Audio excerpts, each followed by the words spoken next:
So everybody, welcome back to the MC Running Podcast. So today I don't have Matthew with me, nor do I have the special guests of Benji the dog and Ace, my other dog, and Spike the bearded dragon. So I'm just gonna jump in right into this podcast. But you see, I don't have any special gear doing this podcast or anything like that. It's just kind of me and the camera that I have and my tripod and this comfortable chair. I just kind of built this new office setup, which I really do like. I built a whole new desk. I built a whole new office setup to do school and vlogging, I guess, and a new kind of office thing with this background thing and some lights and I guess some lights in there. And I kind of made this whole new desk thing to I guess kind of focus better and get vlogs out better and just kind of helps me focus better, be in my own little world, because this desk has a hutch, and so this desk kind of blocks me off from I guess all temptations, I guess, and just kind of makes me zone into my own little world. And it's just kind of like my own little space, because me and my brother share a room, because we turned my old room into a workout room, I guess, a cycling room, a room that you could do. So if you're a twin, you're a brother, and you're into, I guess, working out, you don't have money for a gym membership, or you don't want to work outside or something like that, or you just kind of want to have a convenient gym space, maybe turn one of your rooms into I guess a workout room or a pain cave, I guess you could say, and have fun with that. Obviously you might need a bunk bed for space. Me and my brother have a bunk bed on the top bunk. I'm obviously not sleeping in the top bunk. I'm interchanging between the bottom bunk and my sister's bed, because I am injured. I had surgery, and yes, I had hip surgery about 8-9 weeks ago. We had August 3rd, and yeah, I mean, it's October 2nd, so almost 8 weeks ago, or 2 months ago. So I mean, it's crazy how much time flies. My motivation was just not there when I was training. I was just kind of I don't know, depressed, I guess you could say, but I was also not. So before that, I did a 200-mile bike ride. Yes, I only had 8 weeks to train. So basically, when my doctor said you're gonna get surgery, my point of view was you're gonna get surgery? Okay, well, since you're gonna get surgery, why not train for, I don't know, 8 weeks or so? Well, first I was running a little bit, and then when I started aqua jogging, my foot, I was aqua jogging weirdly. I was not having that floaty device thing where you go in the middle of the pool and where you just kind of run. I was touching the surface of the bottom of the pool. When you're aqua jogging, you're normally not touching the bottom of the pool if you have that flotation device, unless you have an aqua jogging treadmill, which I do not obviously have. Those are probably really expensive, but I was just aqua jogging, and the impact, I guess, in my ankle, the way my ankle was, I guess, landing, kind of impacted my foot, and my foot ended up flaring up. So I was like, let me stop cross training on the bike and let me just switch over to the bike. And so that's what I ended up doing. And prepping for, I guess, a 200-mile ride. I was gonna do a big birthday event, because my first surgery, it was supposed to be July 27th rather than August 3rd, but it was pushed back a week because my doctor was not in town. He was kind of he was out of town. Yeah, he was out of town. And so I was like, instead of doing a birthday event, do something the day before surgery or a few days before surgery or something like that. I kept on pushing back the event, I guess you could say. First I was going to do it on Saturday, the week before surgery. Then I was like, Sunday, Monday. No, why not just do it the day before surgery? And so that's end up what I was gonna do. And what I did do, when I was training, before I started biking, essentially, I was running. Not on the flat surfaces, because that would kind of really impact my hip and really hurt my hip. I was running on the incline, because for some reason, running on the incline helped and made it feel a little bit better compared to running on the flats. I mean, it still did hurt, I guess, the day after, a few hours after, if I really did do a lot of movement, but overall, it would just kind of feel a little bit better if I did incline. So that's what I did. So when I went up, I guess a year and a half ago, when I went to Colorado and Georgia, I was still dealing with this hip injury because I haven't had surgery yet. And so since I haven't had surgery yet, I was essentially just kind of going through stuff, and I was like, I'm gonna start running again, maybe it feels better. So I went to Georgia and I did an intense and insane amount of volume of mileage, but I also did insane amount of vertical. My hip didn't hurt. And as soon as I got to the flats, I guess it kind of hurt a little bit more. When I went to Colorado, I did the same thing. It was vertical and it made my hip feel better. I didn't think twice about my hip hurting or anything like that.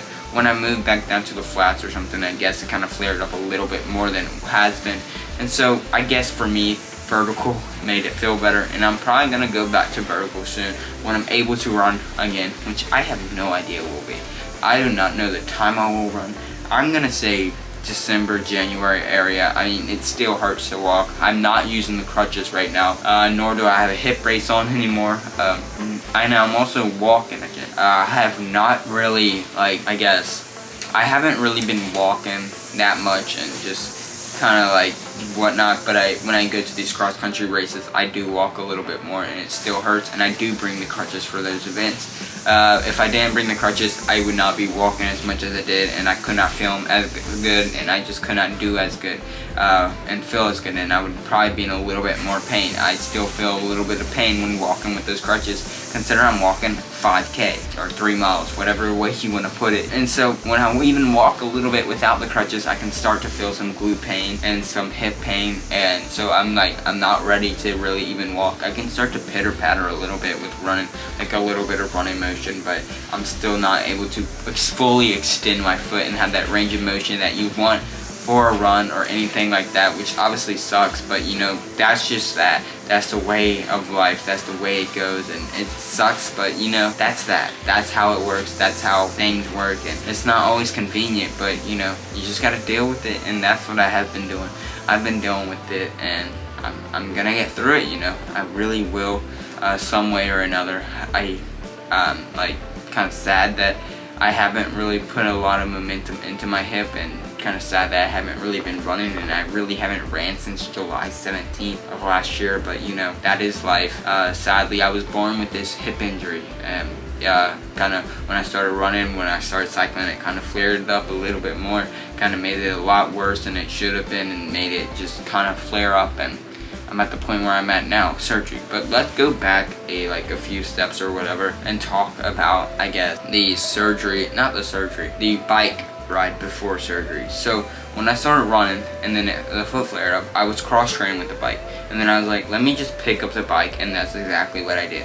I was still doing leg day, I was doing arm days to build some pectoral strength and some upper body strength and some lower body strength and everything like that, and so I just wanted to do that to, I guess, feel a little bit better about myself and to kind of build some strength up so I can have some muscle memory. The main reason I was essentially building strength. And so when I go back to training after I guess, I don't know, the surgery, or when I could restart to train, I was like, well, it's gonna be easier for me to train personally if I had muscle memory. So that's exactly what I did. So when I heard the doctor say, you have like 8-9 weeks till surgery, I'm like, okay, boom, I'm gonna start doing this, and this, and this, and this.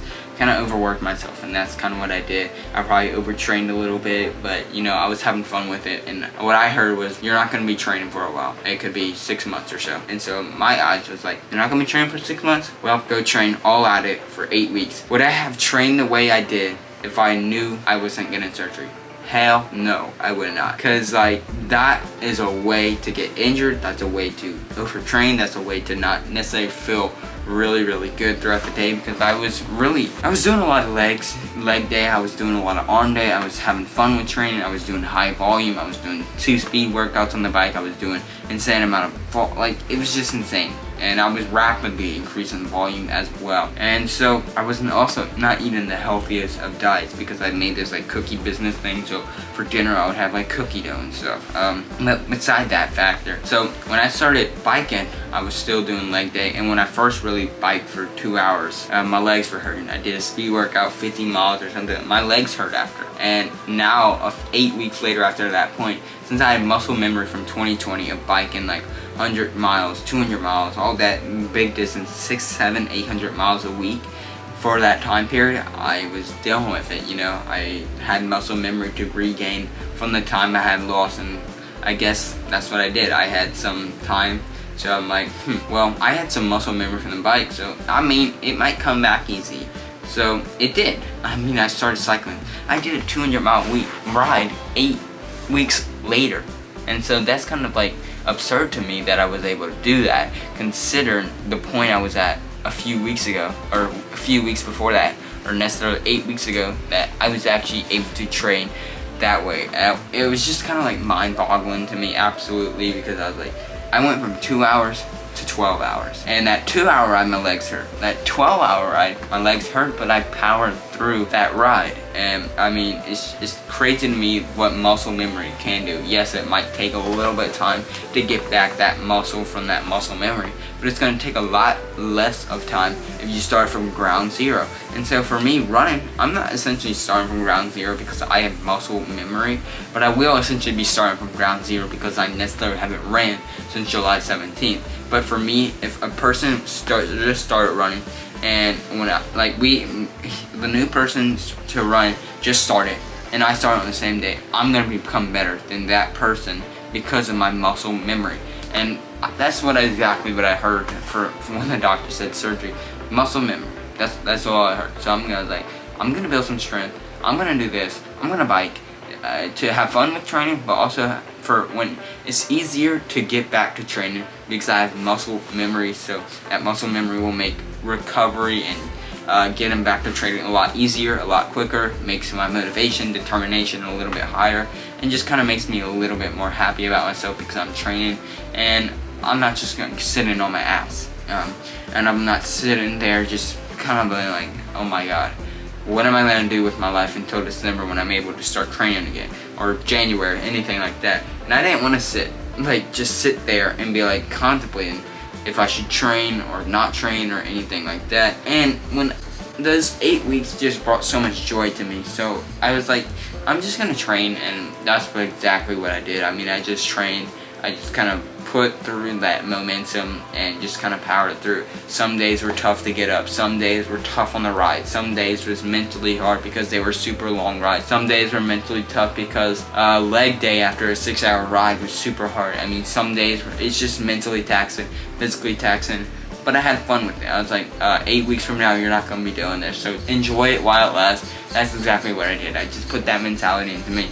And that's exactly what I did. Like 2 hours and 30 minutes on a bike every single day besides Sunday and Saturday, because Saturday was a 6-hour ride some days. It started building up. It was like 4 hours, 5, 6, and so on.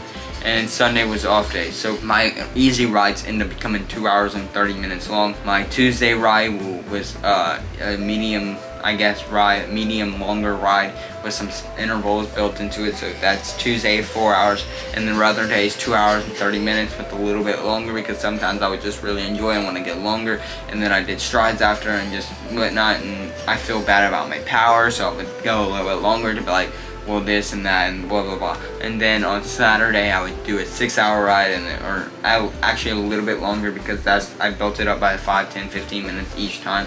And then Sunday I didn't train.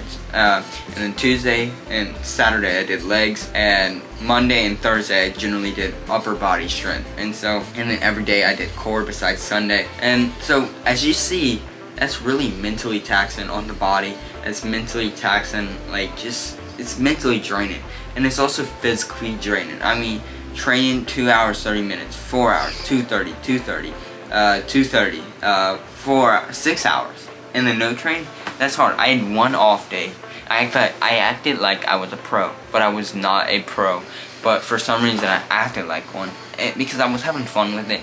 But I mean, being 2 hours and 30 minutes on a bike, you can get a lot of thoughts out, you can get a lot of stress out, but I was inside training on Zwift every single day. So obviously it's the same routes over and over. I did it because of vertical, because Zwift has vertical. It's also safer, and it's easier for me to get around the neighborhood. There's so many stop signs, there's so many cars, there's so many annoying people on the roads that will flip off cyclists, that will try to run you over, try to run you off the road. So it's much safer for me to be inside. And plus, Zwift is fun. It's a controlled environment.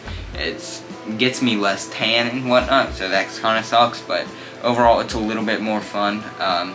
But also I love riding outside. Like when I went to the beach and cycled outside, I was like, I miss kind of cycling outside. And so that's what I did on one of my longer ride day. And I mean, the heat impacted me. I feel like I can generally push more power outside but it's more taxing on the body because where I live, it's super hot, it's super humid. While inside, I can kind of turn up the AC a little bit, turn on the fan a little bit, and feel a little bit better. But I mean, outside there's no wind resistance, so I don't have to deal with that. Because you know, when wind resistance gets to you, it can mentally kill you. Like, mentally kill you, because it's like, I'm going 10 miles an hour, but the headwind's blowing 30 miles an hour. But when you get to that tailwind side, you're going like 40 miles an hour and whatnot. And you just kind of feel better about yourself. But when you have that headwind, it's mentally taxing. You're not pushing the same speed. You might even be pushing less power. And so that's kind of hard on the body and the mind to be like, so that's kind of why I like indoor training a little bit, because it's kind of easier on the mind when you're not dealing with outside factors such as rain, heat, humidity, wind, so many other factors, cars and whatnot, stop signs, all that, where you have to kind of slow you down, slow your power down, make you kind of feel bad about yourself or something because you're going slower, you're pushing less power, you're just kind of doing junk mileage, because when you're not going to stop your watch when you're kind of rolling to a stop, are you? No, but it will drop your power, average power a little bit, which obviously sucks, but you know, you just have to deal with it. That's just kind of the way it goes, I guess you could say. But when I was training for this ride, it was fun, but I mean, some days were just tough. I mean, when I would get an hour in, I'm like, oh my god, you have an hour and 30 minutes left. Oh, 30 minutes? You literally have 2 hours. Oh, hour 15, you only did half of what you were supposed to do. And sometimes you go a little bit longer. And I always had to one-up myself. So if I accidentally did 2 hours and 35 minutes one day, you gotta do 2 hours and 35 minutes and 1 second the next day. Or 2 hours, 40 seconds or something like that. 2 hours and 40 minutes. I don't know. For me, I always had to up myself.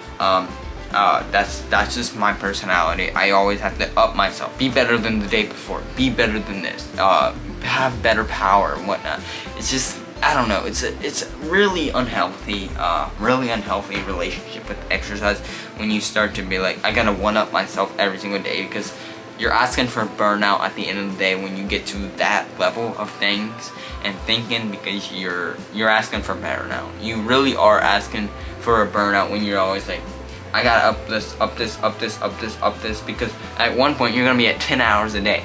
And at that point, that becomes an unhealthy relationship with exercise. That becomes an unhealthy social relationship with other people, because you're doing 10 hours out of your day to go for a bike ride or something like that. I mean, it shouldn't get that extreme, but for me, I mean, it gets to there for some people, because it just, and sometimes you just like, you're so done by the end of the week that you end up burning out.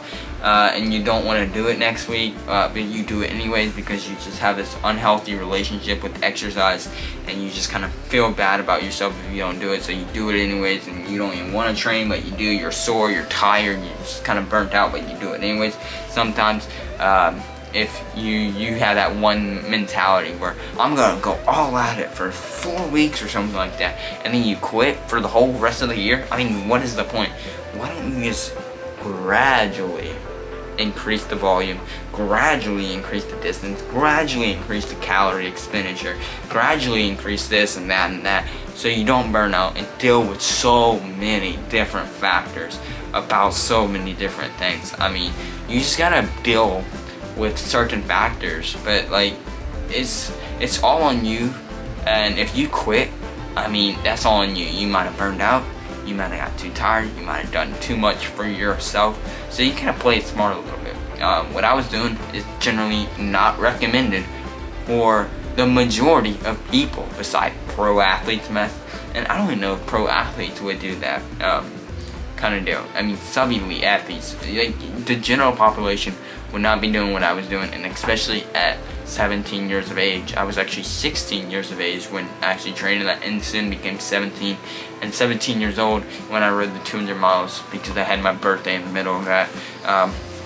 So it's kind of like, you just gotta decide what you want to do. Do you want to go all at it for 4 weeks, or do you kind of want to slowly, gradually build up and prevent injury, kind of prevent so many different factors: burnout, injury, fatigue, mental fatigue, brain fog, poor sleep, overtraining, feel crap about yourself for the other 11 months of the year.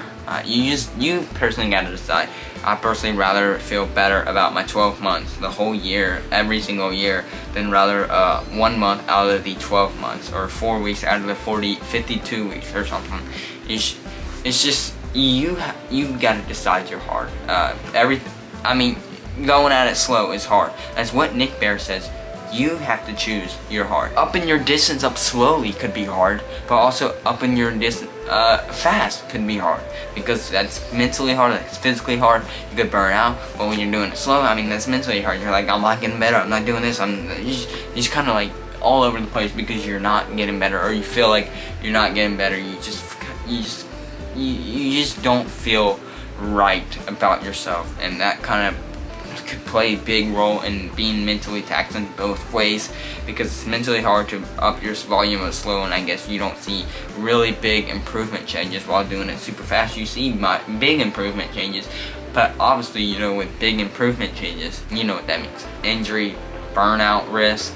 There's so many different things that could happen, and probably will happen if you don't choose the right path for you, because everybody is different. You have to be your decision maker at the end of the day. You can listen to people's opinions, you can listen to people's advice, and yes, play it in your role, play it in your heart, play it in your mind over and over, and be like, this could work out, let me take this person's advice, but turn it into your own advice, and turn it into your own, viewpoint. So if someone says, clean the dishes and do all this laundry, well, take it one step at a time. Well, I gotta do this, so let's just put one dish away. How hard is putting one dish away? Okay, then put another dish away, and put another dish, and then, okay, well, 10 minutes later, you're done with all of your chores. And so you can listen to people. I'm not saying don't listen to your mom or dad when you do chores. You should. Sometimes I don't, and it sucks. I feel bad, but I get in my own world sometimes, and I feel like I don't have to do anything that my parents ask me to do, and it's kind of like, what are you doing? They be helpful around the house. They pay for so many things, they do for so many things for you, so you should be doing something for them. And I don't know, my mind just kind of shifts so much. That's kind of like how my rants work, and how this podcast works. It just shifts so much times, but you got to put it into your own perspective to make it seem easier for you, makes it more kind of like in your opinion, your viewpoint or whatever, something like that. Because if you put it in someone else's viewpoint, it might seem more harder, might seem like you're not able to do it, might seem like it's just impossible to do. You put it in your own thoughts and you kind of change it up the way, it's still doing the same thing, but it's putting it into your own thoughts, kind of switching up the words a little bit to make it sound easier and easier for you to comprehend. Makes it easier for you to be like, this is easy. It's just doing one thing, or instead of being like, you gotta do this and this and this and this and this. It's easier for someone to understand one thing and put it into their head and change it up with you and make it easier for them. You just gotta take people's opinion, scramble them in your head, and make it your own, viewpoint. If that kind of makes sense. Don't hurt someone or something like that, making your own opinion or assumption or something like that. This is more generally for training, chores, not political viewpoints or something like that. I don't know. I'm not trying to get political in this podcast. That's one thing I hate, is politics, and I don't want to really get involved in that. It's just annoying. Everything's political now, and it's not fun to deal with. Everything I hear is something political, and it's just annoying. Whatever happened to this world? Literally, life was a lot easier when I was 5 years old. Obviously, because I was 5 years old, but it was less political viewpoints, and it's just annoying. But back to my training, which I kind of went on a huge off rant when I wasn't talking about my training. But my training was, first week was running, second week was running, third week was running, and then I went into a biking block. So cycled. It was first an easy hour, 15-minute cycle. Then it was another like every day, and then Tuesdays and Saturdays we had longer rides, which started from like 2 hours, 30 minutes to soon 3 hours, and then it bumped up to like 6 hours because I did like a 100-mile ride at the beach, and then it bumped back down to 5 hours, and then 5 hours, and then it bumped back up to 6 hours. Then it slowly just like 6:15, 6:30, and then I ended up deciding 200 miles, so I was like, okay, let me just start doing this and this and this because I need to prep for this 200-mile ride, and you do good at this 200-mile ride, so why not do this and feel better about yourself and everything like that. And so that's exactly what I did do. It's just kind of make it gradually increase because like I need to prep for this 200-mile ride. When my legs start to really get super heavy before the 200-mile ride, I was like, I need a little bit fresher legs, feel a little bit lighter for this ride. So let's taper down the volume a little bit, stop training super high volume, because it was super hard for me to taper because I didn't know when I was going to train after that ride, if I was going to do cycling when I return running again or anything like that. So I just was like, I don't want to taper, but you kind of force to taper, just kind of feel better about yourself and do so many things. But first the easy ride started like an hour 15 minutes, then it became like an hour and 30 minutes, then it became like hour 45 minutes, and soon 2 hours, 2:15, 2:20, 2:30. So it just kept on progressing and getting longer and longer and longer. And I guess and Sundays were always my off day. I mean, I might go for a cycle, but it was the easiest cycle I've ever went on. I wasn't even pushing the pedal. I wouldn't even consider it a bike ride, but I mean, I guess you could say it was, but I mean, it really wasn't. Because I really wanted to go for a bike ride, and I had so much energy bottled up, and I just kind of wanted to go. But that's just kind of how my training went. And then I ended up doing that 200-mile ride, and then I had surgery the next day, which I will talk about that on another podcast if you want to hear more about that. Anyways, let any podcast stuff down below in the comments, because it really does help the algorithm out. If you comment down below, it also helps the algorithm by liking the video. You want to help support the channel directly, the links are down below. They do help the channel directly, and it does mean so much to me. It really does. But let any podcast suggestions down below. Anyways, make sure you seek happiness, achieve goals, and find glory. I will see y'all in the next podcast. Peace.